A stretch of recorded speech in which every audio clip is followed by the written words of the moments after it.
vocês que estão aí com a gente mais uma vez nesse nosso encontro, onde a gente fala sobre vários assuntos e a gente está tratando um determinado assunto, né, ao longo desses dias agora. Eu tô aqui com o André, que é o nosso pastor, e ele vem aqui dar uma luz para nossa escuridão, vem aqui mostrar a luz no fim do túnel. Não é tudo isso não, gente. É sim, tem que falar pro povo querer ver, senão não vão querer ver. E galera, olha só, pra quem é novo, pra quem não sabe, tá? A gente tem um encontro aqui todos os domingos a partir das 10 da manhã e a gente faz essa conversa aqui, a gente tenta evoluir junto com base na palavra, não é a nossa opinião. Então, se você crê, a gente vai crer juntos. Se você não crê, talvez você possa passar a crer. Então, isso, continua, né? Continua, exatamente. E a gente tá falando sobre o quê? Sobre como estão seus pratos, né? Isso. Quer falar um pouquinho da ideia, por que surgiu? Bom, vamos falar. Ó, a gente começou essa conversa de como são seus pratos só como uma brincadeira, porque é provável que boa parte das pessoas que estão assistindo por essas semanas ou que tiveram acesso a esse vídeo por esses dias, a gente está em quarentena, né? Bastante gente precisou mudar a sua rotina. É evidente que não é todo mundo, mas várias pessoas precisaram agora se reorganizar dentro do ambiente do lar. E aí, por conta disso, começaram a novamente ter mais refeições dentro da própria casa. E a gente, em razão das refeições, precisou utilizar os utensílios básicos da cozinha para que isso ocorresse. E aí o que a gente percebeu? A gente percebeu que nessa figura dos pratos, a gente consegue identificar muita coisa sobre a nossa história, sobre o nosso perfil, sobre aquilo que acontece com a gente. Então a gente quis brincar, é mais uma brincadeira. Como são os seus pratos? E assim, olhar para os pratos como algo que pode falar um pouquinho, utilizando eles como analogia daquilo que a gente vive, daquilo que a gente passa. É isso aí que a gente está falando. E a gente já falou sobre alguns pratos, né? Exatamente. Então, se você tiver curiosidade, assista aí, que tá nesse canal disponível para você assistir a hora que você quiser. Aproveita também e compartilha com alguém, né? Que também vai ser edificado aí com essa palavra que a gente vai falar hoje e a gente já falou no decorrer dos dias. E hoje, André, qual que é o prato que a gente vai tratar? Então, hoje a conversa vai ser sobre pratos limpos. Pratos limpos. Você vê que curioso, Joyce. Essa é aquela expressão, a gente está emprestando aquela expressão popular que é bem provável que boa parte das pessoas que estão assistindo a gente já tenha ouvido. Vamos colocar tudo em pratos limpos. Essa é a ideia. Realmente, é uma expressão mais conhecida, né? Uhum. Mas, se a gente for levar mesmo ao pé da letra, o que a galera da sociedade, tipo, essa cultura que hoje se em entende dia, dessa o palavra? que eles querem dizer quando falam pratos limpos? Então, eu acho que a gente pode entender essa palavra pratos limpos quando algumas coisas não estão legais. A gente pode aplicar isso no ambiente familiar, ambiente de trabalho, ambiente dos relacionamentos ou situações gerais onde algumas coisas não estão caminhando de forma adequada, onde tem situações problemáticas ocorrendo, onde uma pessoa está se sentindo assim passada para trás, ela está com suspeita de que determinadas coisas aconteceram e o que está sendo contado para ela como uma versão dos fatos não é isso. Então assim, aconteceram diversos problemas e ela fala assim, não, a gente precisa sentar e pôr isso daí em pratos limpos. Então, em muitos contextos é essa a ideia. Tem problemas, aconteceram coisas, tem versões diferentes sobre o ocorrido, a pessoa não está interpretando bem ou ela entendeu muito estranho aquilo que o outro falou, aquilo que o outro pensou e disse, o comportamento, ela falando, não, é hora de sentar, arrumar essa situação aí e colocar tudo em pratos limpos. Então, a ideia é hora de esclarecer os fatos. Essa é a noção geral. E seria realmente importante, assim, a gente colocar tudo em pratos limpos? Até a gente pensar no meio familiar, no meio de relacionamentos. Porque tem coisa assim que a gente olha e fala assim, é melhor deixar quieto para evitar fadiga. Porque às vezes pode gerar mais confusão. Realmente tem essa importância. Será que é uma regra, né, para todo momento? Exato. Né? Então, eu acho que a gente primeiro deve fazer uma consideração pelo extremo, sabe? Tem gente, tem famílias, tem pessoas que já se depararam com um determinado tipo de comportamento extremo nesse quesito. O que seria o comportamento extremo? A pessoa que tudo que acontece, todos os comportamentos das pessoas que estão perto dela, todas as palavras, ela não consegue relevar nada. Tudo tem que virar temática de uma conversa para esclarecer. Então, assim, uma pessoa que está nesse nível, onde todas as relações dela, ela não consegue confiar, interpretar e ia falar assim, não foi nada não, ou assim, dá de ombros, tudo ela precisa colocar em, não, a gente precisa resolver isso aí, precisa esclarecer isso aí, tem algum problema. A minha sugestão, quando converso, quando percebo alguém assim, é até indicar, poxa, será que não era hora de um profissional aí, de um psicólogo, de conversar? Porque nós somos muito cheios de defeitos, de erros no dia a dia de uma família, no dia a dia de um relacionamento, um casamento, um trabalho. Depois de um tempo, a gente já tendo confiança, sabendo quem são as pessoas que estão com a gente, não faz mais sentido todos os pequenos deslizes dessas pessoas virar temática de uma conversa à mesa. Então, esse é um extremo. Isso daí, alguém que se comporta assim, que de repente está ouvindo assim, poxa, eu sou assim, está se identificando, eu acho que precisa de uma ajuda. Tem algum mecanismo aí que precisa de um acompanhamento, de uma orientação. Mas eu estou falando do extremo. Então, assim, para esse extremo, eu diria assim, poxa, não são todas as coisas nos relacionamentos, na família, no ambiente de trabalho que precisa colocar em pratos limpos. É exagero. Todavia, Joyce, quando há no ambiente, na atmosfera da família e dos relacionamentos, a suspeita de que há coisas muito ruins acontecendo e que as pessoas não estão entendendo aquele processo, ou coisas ruins aconteceram e aparentemente as pessoas não querem conversar sobre o fato, não dá para viver e passar naquele ponto como se nada tivesse acontecido. Por mais que as pessoas se esforcem para fazer isso daí, no fundo é como se ela tivesse, a palavra que a população usa, a sociedade usa, tem algo engasgado na garganta dela. E não adianta, ela não vai engolir aquele fato e uma hora ou outra, se ela não trata assim, vamos sentar e vamos colocar em pratos limpos, a hora que aquilo dali voltar, vai voltar e causar mais danos do que se fosse tratado. Então, de fato, é uma situação, acho que essa coisa do pratos limpos, a gente tem que analisar caso a caso.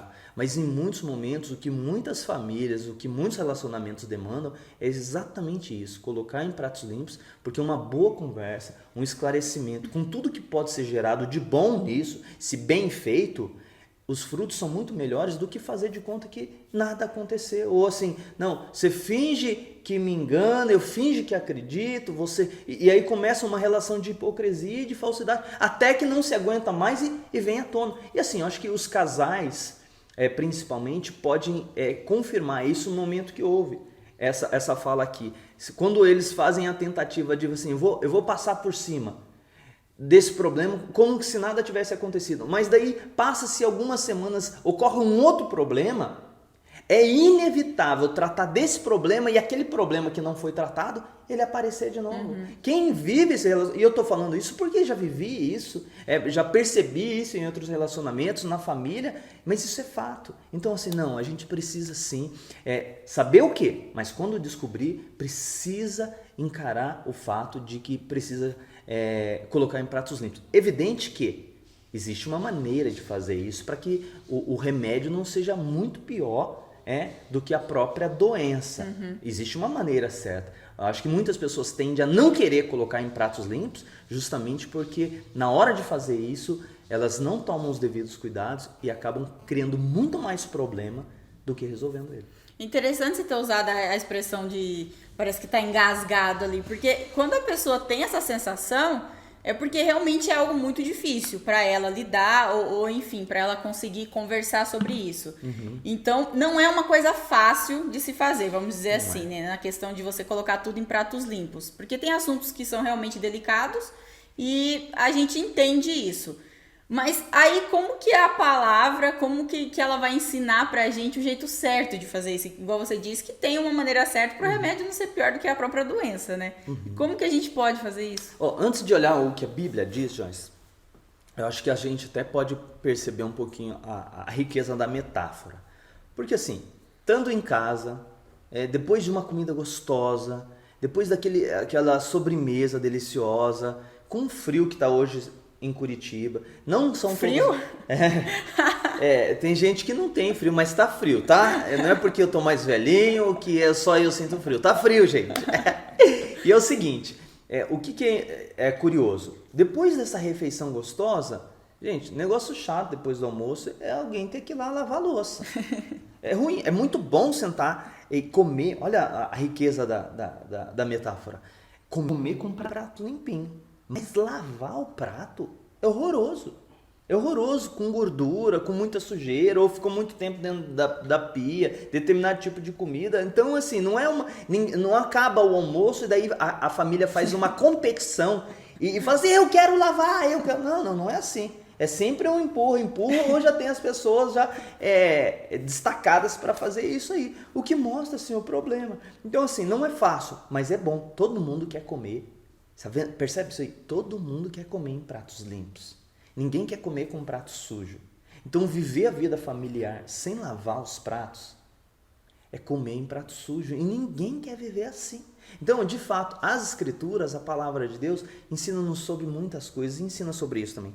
Tem um texto, no livro de Efésios, lá no Novo Testamento, foi uma carta que o apóstolo Paulo escreveu quando ele estava preso em Roma. Essa é uma das conhecidas como as cartas da prisão.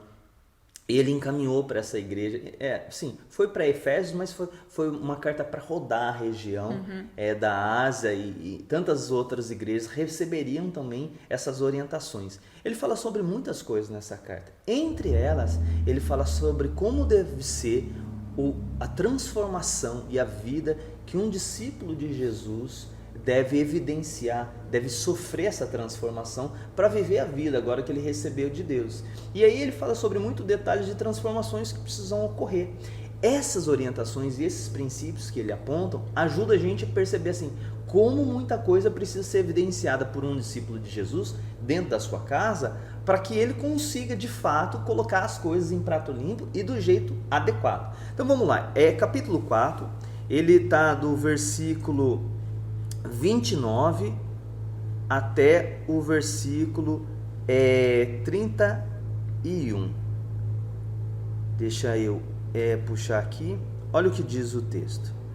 Diz assim, ó: nenhuma palavra torpe saia da boca de vocês, mas apenas a que for útil para edificar os outros, conforme a necessidade, para que conceda graça aos que ouvem. Verso 30. Não entristeçam o Espírito Santo de Deus, com o qual vocês foram selados para o dia da redenção. 31. Livrem-se de toda amargura, indignação, ira, gritaria e calúnia, bem como de toda maldade. Verso 32 e último. Sejam bondosos e compassivos uns para com os outros, perdoando-se mutuamente, assim como Deus os perdoou. Olha que interessante, Joyce. Eu vou começar aqui com o verso 29. O que o verso 29 fala? E aqui já vem uma dica maravilhosa sobre como a gente pode usar esses princípios da Escritura sobre a maneira da gente tratar as coisas dentro de uma família. Não saia, ele está dizendo assim, escrevendo para aqueles discípulos de Jesus, nenhuma palavra torpe saia da boca de vocês. Essa palavra torpe, quando a gente estuda e descobre assim o original grego, o que quereria dizer, por que ela foi traduzida como torpe? A ideia é de uma palavra podre. É de uma palavra que causa mal para a família. Então, o que seria uma palavra? Uma palavra de ofensa, uma palavra que prejudica, uma palavra que é destrutiva no ambiente familiar. Você vê assim, ele está falando assim, não sai, está dizendo para aqueles discípulos de Jesus, estava recebendo aquela carta, e dizendo para todos os seguidores de Cristo, na boca de vocês não pode sair palavra que desfaçam as relações, que destroem as relações. Vocês têm que cuidar com o que vocês falam. E daí, para antepor, ele fala assim, olha, a palavra de vocês tem que ser as que edificam. Essa palavra edificar aqui nesse texto está falando a respeito sobre construir algo. É a mesma palavra, a raiz dela é essa noção de construir. Então, já começa por aí. Peraí, como que eu vou lavar os pratos dentro da minha casa? Não utilizando palavras que destroem, não utilizando palavras que fazem mal para as pessoas da família. Ao contrário, as minhas palavras dentro desse ambiente familiar, elas têm que ser palavras construtivas. Muita gente não tem responsabilidade sobre o que fala e como fala e acha que isso é inofensivo, e não é. Dentro do ambiente de uma casa, isso é extremamente nocivo, quando você não toma consciência de que as suas palavras, elas podem fazer muito mal para quem está perto de você. E isso é curioso, porque assim, essa é uma coisa importante. Isso daqui, para um discípulo de Jesus, de repente tem pessoas que nos ouvem que creem em Cristo já, outras que não creem. Para você que já crê em Cristo, não tem razão para suas palavras serem destrutivas. Isso é um autoexame que a gente precisa fazer, porque tem muito prato que continua sujo, porque justamente a maneira de falar e o jeito e o que se fala dentro de uma casa é muito mais prejudicial do que benéfico. E o texto continua, depois de falar no verso 29 de palavra torpe, olha que interessante, o verso 30 vai falar assim, ó, e não entristeça o Espírito Santo com o qual vocês foram selados para o dia da redenção. Essa já é uma coisa muito importante. Por quê? Porque às vezes as pessoas falam, poxa, qual é o problema de eu falar o que eu bem entender dentro da minha casa? Para um discípulo de Jesus isso não faz o menor sentido, porque não se trata apenas de machucar e desconstruir a vida das pessoas que estão perto, mas a vida do próprio Deus que agora se faz presente nele. O que esse texto está dizendo é que você, Joyce, que crê em Cristo Jesus, recebeu um selo que no momento que Cristo vier para fazer nova todas as coisas, esse selo que está em você é uma pessoa, naquele grande dia onde que Deus vai julgar o mundo inteiro, as pessoas vão ser identificadas como tendo um selo nelas, tipo, é propriedade de Cristo. Qual é o selo que te torna propriedade de Cristo, Joyce? É o Espírito Santo que está na sua vida. É o Espírito Santo que está na vida de todo aquele que crê. Como eu posso ter esse selo? Como eu posso ter essa presença do Espírito Santo na minha vida, André? Crendo em Cristo Jesus. A Bíblia diz que quem crê em Cristo, o Espírito Santo vem e faz morada nessa pessoa. Essa pessoa anda com o Espírito Santo de Deus na vida dela. E qual é o ponto? É que ele é uma pessoa. E aquilo que a gente faz dentro de uma casa entristece sim, ou alegra o Espírito Santo. Essa é uma outra consciência que vai ajudar muito a pessoa, porque no meio do calor, às vezes, de uma relação familiar, onde a gente está tão próximo, onde a gente recebe tanto estresse, o que às vezes a gente menos tem consciência é que além da família que está presente, o Espírito Santo está presente. Nesse momento aqui agora, o Espírito Santo está presente. E peraí, agora com essa consciência muda muito a maneira, peraí, o que eu vou falar? Já que eu estou na presença do Espírito Santo e ele se faz presente em mim. Não devo entristecer, porque é isso que a Bíblia está falando, que eu não devo entristecer. Mas daí, o versículo 31, acho que ele dá uma dica para a gente sobre coisas muito presentes dentro do ambiente da família. Primeiro, ele vai falar assim, ele vai falar que a gente tem que se despojar, tem que abrir mão de um monte de coisa ruim. Tipo assim, esse texto aqui está querendo lavar os nossos pratos. Ele fala assim, para a gente abrir mão, lançar fora a amargura. Joyce, sabe, a noção dessa palavra, assim, a raiz dela tem a noção de fel, de algo amargo. O que seria a amargura dentro do ambiente familiar? É o ressentimento prolongado. Tem muito ambiente familiar, Joyce, inevitavelmente, todos os ambientes familiares, as pessoas se machucam, porque são pessoas pecadoras, são pessoas que falham, mesmo, inclusive os discípulos de Jesus, ainda não estão perfeitos, ainda estão sendo santificados por Deus, transformados por Deus e fazem coisas erradas. As coisas erradas que a minha esposa fez para mim, ou faz para mim, e as que eu faço para elas, se elas não forem tratadas, a chance é que essa amargura comece a tomar o coração. E o que seria isso na prática? Seria assim, ficar lembrando constantemente, aquilo lá dentro de mim, as coisas erradas que ela fez para mim. Então, em vez de eu lavar isso aí logo, colocar para fora, eu olho para ela e fico pensando, mas aquele dia ela fez isso, mas aquele dia ela fez isso, mas aquele dia, ainda que eu não fale, eu fico alimentando e retroalimentando essa dor e esse machucado. Então, o que o texto está dizendo? Assim, olha, você que se entregou a Cristo não pode viver com amargura. Está errado, você não tem direito de continuar assim. Deus está dizendo para você, jogue fora essa amargura, isso destrói a sua família, isso destrói seus relacionamentos. Aí depois o texto vai para outra coisa, ele fala sobre indignação e ira. As duas coisas são muito parecidas. Indignação é uma pessoa que está o tempo todo com pavio curto. E aí é curioso, Joyce, que as pessoas acham que tem muito direito de ficar... Não, eu estou estressado. Então, eu estou estressado, eu tenho direito de estar estressado e eu tenho direito de estar irritado. O que a Bíblia está falando aqui, o que a Palavra de Deus está falando para a gente, para quem crê no Senhor, para quem crê na Escritura e quer ter a vida transformada, assim, ó, joga fora. Você não pode viver nesse ponto o tempo todo de alguém falou alguma coisa, eu já explodo rapidinho, tudo está no limite. Não podemos viver assim. E daí depois a palavra fala sobre ira. Por que é muito parecida? Porque enquanto a indignação é esse pavio curto, o tempo todo a pessoa se explodindo, a ira ela é demonstrada e vivenciada aos limites de uma pessoa que agora toma a postura de ser uma pessoa violenta dentro da família, agressiva. E, gente, é terrível, Joyce, mas a gente tem conhecimento que a violência doméstica, agora por conta da quarentena, os filhos presentes, os pais estão muito violentos. Assim, não são todos os pais, mas tem muita gente que está sofrendo dessa forma e que está deixando essa ira tomar o coração dela e falar assim, não, eu estou irritado, não fala comigo, e a pessoa é explosiva e quer agredir e quer violentar, é a ira presente. O que esse texto está dizendo? Discípulo de Jesus tem que jogar isso fora. Isso não pode ser assim, é preciso arrependimento e mudança. Depois o texto fala sobre outra coisa muito comum, gritaria e calúnia. Essas duas palavras, a primeira é o quê? Gritaria, é volume alto. É uma coisa assim que as pessoas pensam, poxa, assim, eu me rendi a Jesus, estou crendo em Jesus, o que Jesus quer da minha vida? Entre outras transformações que o Espírito Santo quer fazer na vida dos seus discípulos, é que as pessoas abaixem o volume. Curioso, né? Não faz sentido para discípulo de Jesus ter relacionamentos e o diálogo em família não existir, onde tudo está lá naquele tom altíssimo. E não adianta, gritaria gera gritaria. E é curioso a Bíblia falando assim, olha, não é para vocês viverem desse jeito. Não, tem que jogar fora a gritaria. Calúnia, o que é calúnia nesse termo aqui? É xingar o outro.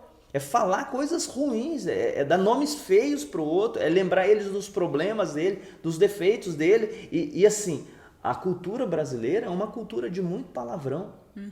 Quantas discussões, depois de um tempo, as pessoas, elas partem para essa realidade de falar nomes feios, de ofender. É sobre isso. Para um discípulo de Jesus ou para qualquer pessoa que esteja pensando assim, eu preciso pôr as coisas em pratos limpos dentro da minha casa, não dá para viver com esse comportamento. E aí o texto vai terminar assim, e também joguem fora toda a maldade. Que maldade é a disposição de não cumprir regras, de fazer o que bem dá na telha. Então assim, esse texto ele é uma grande recomendação, o capítulo 4 inteiro. Acreditei em Jesus, André. O que eu faço agora? O que Jesus quer fazer na minha vida? Como eu devo viver a minha vida? Esse texto do capítulo 4 é uma coisa assim que, no momento que a gente olha essa palavra e deixa Deus trabalhar no coração, é para a vida ser mudada. É para as pessoas chegarem na família de uma pessoa que agora se rendeu a Jesus e falar assim, o que aconteceu nessa casa? Eles não eram assim. Eles se xingavam, eles se batiam, eles se agrediam. Agora, Deus está transformando. E é curioso que as pessoas aqui que receberam essa carta viviam assim, como muitas famílias brasileiras, ou talvez como muitos que estão assistindo, que precisam sofrer a transformação. E esses são, essa carta, esse momento eu vejo como assim, o apóstolo Paulo mandando uma carta para assim, lavar os pratos daquelas pessoas que estavam recebendo, e curiosamente os nossos também. Mas tanta coisa, tanta informação nesse texto. E ele mostra pra gente como que especificamente o evangelho vai ajudar a gente a colocar tudo em pratos limpos, assim? Então, esse mesmo texto, Joyce, ele mostra, porque, e aí é importante falar do evangelho, porque talvez algumas pessoas assistam isso aqui e fiquem falando assim, olha, na minha casa ou na minha vida tem amargura. Ou ela olha para a pessoa que está do lado dela e fala assim, ela tem amargurada, né? Ela fica lembrando o tempo todo as coisas que o outro fez para ela. E essa é uma tentação, né? A gente apontar para o outro, a gente pensar na palavra dura que o outro deu, a gente pensar o palavrão que o outro fala, as palavras ofensivas do outro, a gritaria, a agressividade presente. Esse é um negócio terrível. E quando a gente fala do evangelho, a gente tem que lembrar o seguinte: isso aqui não é um manual, essa conversa não é um manual para a vida feliz.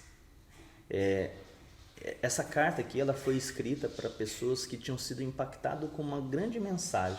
Que mensagem que era essa? A mensagem que Deus, eles eram assim. Aqui é uma carta falando assim, ó, vocês têm que deixar de fazer isso que vocês faziam antes de conhecer a Cristo. Mas pessoas desse jeito foram pessoas pelas quais Deus enviou seu Filho para morrer na cruz do Calvário. Porque tudo isso, amargura, ressentimento, xingamento, palavrão, ira, violência, gritaria, tudo isso é errado.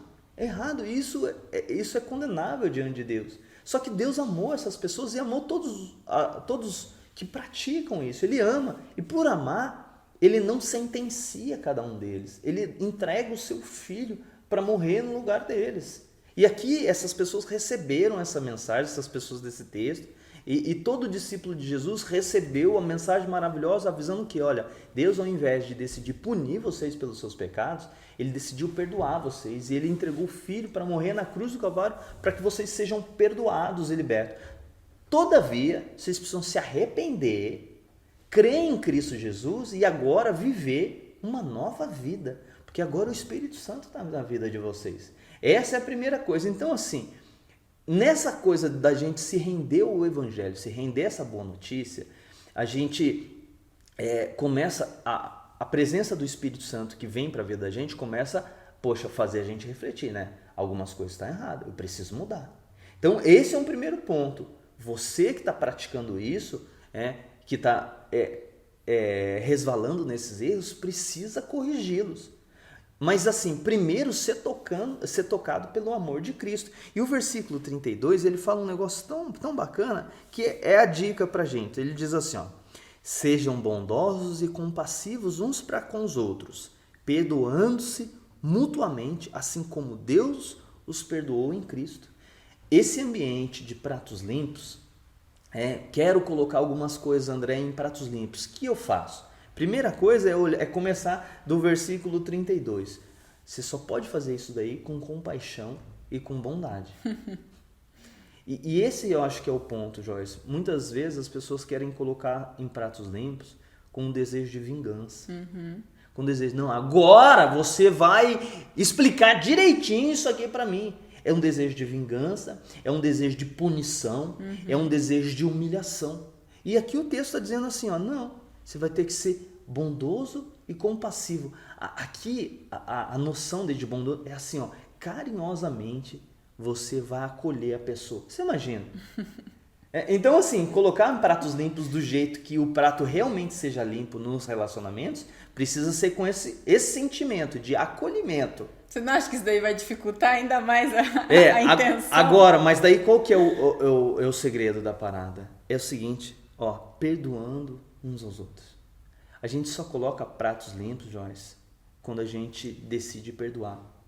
Com desejo de vingança, com desejo de punição, nunca os pratos serão limpos. Mas daí você fala assim, André, também não facilitou muita coisa. Também está difícil. Mas daí é como termina o texto. Assim como Deus os perdoou em Cristo. Esse é o ponto. Aquele que desfruta do perdão de Deus, aquele que hoje olha assim para essa palavra e fala assim, olha, eu preciso de perdão. Eu preciso primeiro do perdão de Deus, porque o meu coração está amargo. Eu preciso de perdão de Deus porque eu ofendo, eu grito, eu me iro, eu tenho sido agressivo, eu tenho feito coisas que não são legais para as pessoas no meu trabalho, para as pessoas na minha família, para os meus relacionamentos. Eu preciso de perdão. E aí quem desfruta desse perdão de Deus em Cristo, porque daí lembra o seguinte, espera aí, Deus não está me chamando agora para os pratos limpos para se vingar contra mim. Deus não está me chamando para colocar pratos limpos para mim, para esclarecer todos os erros que eu fiz e me punir sobre eles. Não. Deus me chamou para colocar em pratos limpos, só que Ele fez o seguinte, Ele colocou seu Filho para sofrer o meu castigo. E eu fui perdoado por isso. Quem desfruta disso, Joyce, consegue daí entrar para uma mesa de família com perdão no coração, com compaixão no coração. Por quê? Porque eu fui perdoado, porque fui transformado, porque fui tocado, porque eu recebi misericórdia de Deus. Agora eu posso entregar. Então, não tem como colocar em pratos limpos sem esse antídoto. E aí eu fico falando assim, poxa André, eu estou ouvindo essa palavra aqui, precisava colocar as coisas em pratos limpos aqui na minha casa, o que eu faço? Faz primeiro colocando em pratos limpos a sua relação com Deus. Por isso que a gente não pode deixar de ir aos pés de Jesus, pedir perdão, viver, desfrutar dessa graça do perdão de Deus que vem da cruz de Cristo, daquilo que Ele fez por nós, porque é só com esse amor tocando no nosso coração que eu posso largar a mão os erros das pessoas com relação a mim, as chateações que elas me causaram, os problemas que elas me causaram, ser transformado para não ser eu o causador de problema na vida delas e chegar na mesa e falar assim, olha, então, eu preciso conversar com você. De cara eu já quero te falar assim que eu não estou bravo, eu não estou chateado, eu não estou com vontade de te vingar, eu não estou com vontade de te punir.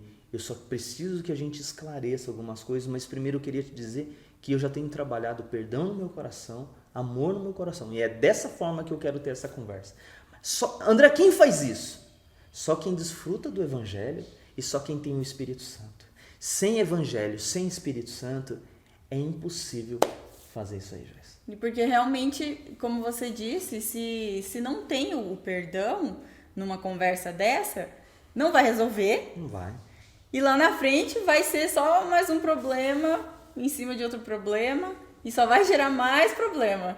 Exatamente. Realmente, sem perdão, é melhor daí nem tentar colocar em pratos limpos. E daí o prato vai sujar mais ainda, porque o prato até quebrar se eu tentar limpar ele assim. Sabe, ainda falando de pratos limpos, Joyce, uma coisa que me ocorre é o seguinte.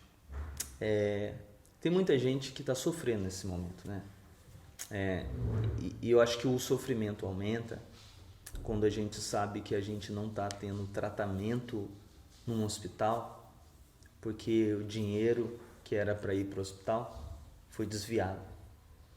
Você sabe que há uma ânsia no coração das pessoas assim, poxa, isso aí não vai ser colocado em pratos limpos? Sabe, a notícia daquele aquele negro que é morto pelo policial, que põe o joelho no pescoço dele, você vê que há um clamor das pessoas assim, isso aí precisa ser esclarecido. Em outras palavras, precisa ser posto em pratos limpos, isso precisa ser arrumado. Mas existem tantas coisas no mundo que a gente percebe assim, não foi colocado em pratos limpos, e quando não é colocado em pratos limpos, a expressão que a sociedade usa isso foi colocado para debaixo do tapete, escondido. A Bíblia diz, Joyce, que um dia, nesse momento Deus vem chamando as pessoas ao arrependimento e para crer em Cristo Jesus. Quem rejeita esse perdão, quem rejeita esse amor, um dia todas as pessoas vão ter que estar diante de Deus e Deus vai colocar tudo de todas elas em pratos limpos. A parte especial, Joyce, quem tem o Espírito Santo, quem creu em Jesus, vai saber que os pratos dela já estão limpos, porque foram limpos por Cristo. Mas ai de quem não se rendeu aos pés do Salvador. Mas é um consolo isso aqui também, para a gente saber que um dia a justiça será feita em toda a terra. Ninguém escapa, inclusive nós dois. É bom que a gente fique debaixo do sangue de Cristo, porque senão a coisa complica. Então, se essa conversa aqui ajudou você em qualquer coisa, em pelo menos uma frase, compartilha isso com alguém, tá? Que isso pode ajudar também outras pessoas. E realmente é um momento onde tá todo mundo meio apavorado e com muitas incertezas. Então é sempre bom a gente poder alimentar essa esperança, né? De que realmente um dia tudo vai se acertar e que vai acabar todo esse sofrimento. Então não esqueça também que domingo que vem a gente vai estar aqui de novo. Não sei se o André vai querer dar spoiler, porque o André tá um pouquinho mal criado ultimamente. Não vou contar, é não segredo. Vai contar. Então vocês vão ter que aparecer aqui de novo no domingo que vem, a partir das 10 da manhã, tá? Você tem mais algum adendo? Acho que a gente orar e pedir a Deus que nos ajude, né? Abençoar quem está nos ouvindo. Acho que esse momento, assim, para quem está ouvindo, para quem percebeu que essa palavra falou com ela, é preciso orar em arrependimento, sabe? Orar e falar assim, Deus, me perdoa, me ajuda, me socorre. Colocar em pratos limpos primeiro com Deus. A oração é um canal para fazer isso. Então eu convido vocês também para fazer essa oração junto com a gente, tá? Oremos. Deus, nós estamos diante do Senhor e a gente precisa colocar em pratos limpos a nossa vida com o Senhor. Senhor, e de fato a gente tem bastante dificuldade de fazer isso.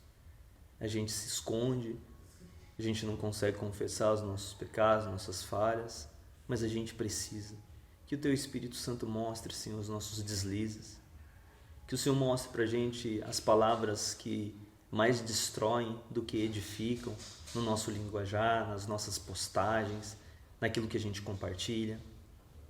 Que o Senhor nos ajude, Senhor, a perceber a presença do Espírito Santo.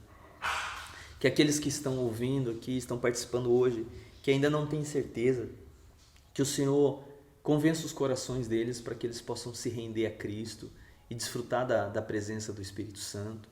Deus, e que o Senhor nos ajude, Senhor, a não experimentar a amargura, a se despojar dela, a lançar ela fora, a não viver indignado, tampouco irado, a não ter, Senhor, gritaria no nosso contexto de família, de trabalho, tampouco ofensas, Senhor. Deus, que não sejamos conhecidos como aqueles que têm palavras desprezíveis no nosso vocabulário. Senhor, nos livra da maldade. Sobretudo, Senhor, a parte mais difícil, Senhor, é que o Senhor nos encha de compaixão e do perdão que a gente percebe em Cristo por nós. E que a partir desse perdão e dessa vida de Cristo em nós, a gente consiga estender às pessoas compaixão, bastante amor, para que os pratos nos nossos relacionamentos, eles sejam limpos, Senhor, mas com os efeitos do Evangelho, compaixão e perdão. Tenha misericórdia de nós, obrigado por esse tempo aqui que a gente está junto. Em nome de Jesus, amém. Amém. Galera, fiquem com Deus e até domingo que vem, hein? Não esquece, às 10 da manhã. Tchau. Tchau, tchau.